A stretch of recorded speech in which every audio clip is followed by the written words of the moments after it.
Jessica Hacker's here for Thrifty Thursday, and I love that you always incorporate some upcoming events or holidays. I think it's a holiday on Monday, right?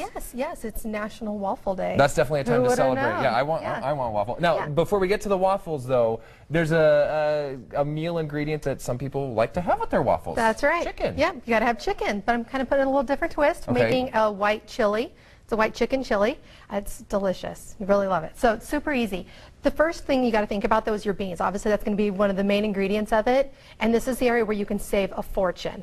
Okay. Go with dry beans. Put in just a little more effort to do the dry beans. Dry beans will cost about 80 cents a pound, where cans, if you get it on an amazing deal, maybe 50, 60 cents a can. Yeah. Well, it takes 4 cans to make a pound of what dry is going to do. So yeah, you're saving a ton if you do it that way. Yes, a ton of money. So how long do they need to soak, though, if you get the dry ones? Just do them overnight. Okay. Yep. And I mean, if you're going to put it in your crock pot and let it cook all day, you honestly can put them in the morning dry and let them cook all day. But they're going to need at least 8 hours and probably need to cook it on medium or high. And you can go ahead and add the other ingredients with the beans while they're still dry? Yeah. Wow, okay, something I didn't know there. You can. Just make sure you rinse them, get them clean, but otherwise just soak them overnight. Okay. Okay. So, and I went ahead and I just soaked them in my crock pot, just might as well. So these have been soaked, or these are the dry ones? So these have been soaked already this morning then? Yep, and I've taken out most of the water out of it. I'm actually using a dehydrated onions is what I put in there, but of course just do a normal onion if you want. I like the dehydrated ones because they don't get crunchy. I don't like the crunchy onions. Yeah, so they're perfect for this. So looks like you have your beans in there. And then I'm just putting 2 cans of chicken broth. So you are returning some liquid to there. Yep. So add some other flavor. Worth it to get that water out of there. And at this point, when you do that, you can either, of course, I'm using chicken that I froze from some of the roasted chickens we've done on previous shows. Yeah. But otherwise, you could put a whole chicken in there raw, or even about 4 chicken breasts raw, and just stick them in there and let them cook. And they're going to cook down when you come home. Listen, mine's already shredded, but if you're doing the raw chicken in there, when you come home, you just want to take the chicken out and shred it and put it back in. Yeah, okay. So the shredded chicken in the freezer, of course, if you've already done something else, just remember that. Put it in, and so this was the equivalent, though, like you said, of 4 chicken breasts or a whole chicken. Yep, about a whole chicken. We're also adding some things to spice it up a little bit, I think. Yeah, you got to give it a little flavor. So this would be cooking all day. Then when you come home, you want to do a verde sauce, whether you're buying one or like this one. And you made this one, obviously. This one's been canned by my parents, so it's absolutely amazing. And the verde sauce just has that smell that makes you know that it's the chicken chili. I love that smell. And then to add the cream to it, we're going to do some cream cheese. You use the whole brick for it? I do, yep. And this, of course, gives it the chili consistency that you want. Right. I've made some in the past where it turned out okay, but it was more soupy than I wanted. But I'm assuming this will help with that. Yes, it will, especially with you getting rid of the majority of the liquids. And just stick this in there and just kind of bury it down in there, and then go ahead and put your the lid back on it and let it continue just to kind of cook and simmer down while you're working on the other end, the waffle. Yeah, the waffles, which we're going to get to in about half an hour here. And of course, if you want, you can top it with, the sliced jalapenos, sour cream, whatever you want. Whatever you like on it. I like some cheese on the top of that. There you go. Okay, so we're going to let this cook then, and we'll start up the other half, the waffles, when we come back. Thanks a lot, Jessica. Welcome back, everybody. Still being thrifty here on Thursday with Jessica, the coupon hacker, of course, from livingonacoupon.com.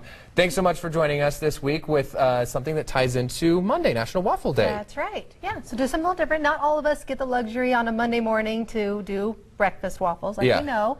So it's kind of, I guess, a little spin on chicken and waffles. Yeah, chicken and waffles, which I hear about. I've even seen it on the IHOP menu recently. I haven't tried, the straight chicken and the sweet waffles, but this is a little different. We made the chicken chili, the white chili earlier. Yes. Now we need to round it out with the waffles. Yep, that's right. And cornbread is so cheap to make. Whether you choose to make it homemade or you buy the Jiffy, either one, really, they're comparable. It's going to cost you about 50 cents to make a batch. It's 50 cents. Super cheap. Yeah. I mean, it is. You can follow the recipe. Of course, just buy cornmeal. There's always a recipe on the back. Follow that. And I'm assuming it's going to be all the stuff that you already have at home, the eggs, the baking powder, all that stuff, right? It's just basic stuff.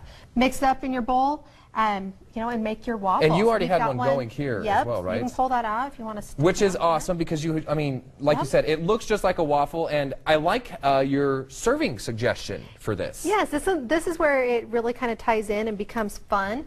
So you've got your cornbread waffle.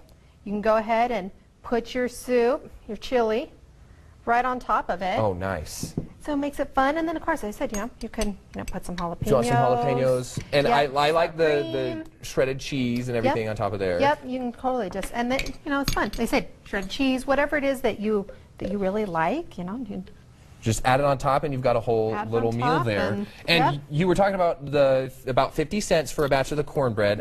If you don't mind, I'm going to go ahead and make another one here. Let's do. What is the total cost breakdown for the entire meal? Because we know you saved the money for even a family of 6. Oh, I know. It ends up being extremely cheap. I mean, you're talking, you know, a couple dollars. I mean, gosh, whatever you think of the whole bill is right around $8 or something. Right around $8. That includes both the chicken stuff and the waffles, right? Yeah.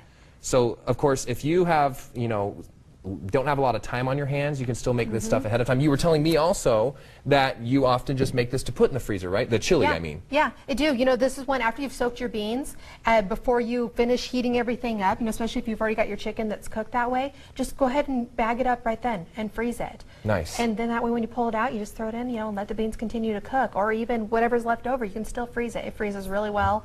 And it's kind of nice. And obviously, I mean, it makes a huge batch. And I think you and I have agreed that, you know, one day spent in the kitchen making a lot of meals that you throw in the freezer certainly makes it worth it when you have, you know, a couple weeks worth of stuff that you don't have to cook. Yep, absolutely. It's like this, when it's cold days and you've already got that in your freezer, you just pull it out, throw it in the crock pot, throw it in the frozen. You got a brick, throw it in there. Awesome. It'll be ready when you come home. Awesome. So livingonacoupon.com is Jessica's website. You can get coupons there and find these recipes. We'll also have it posted for you at Idaho on your site.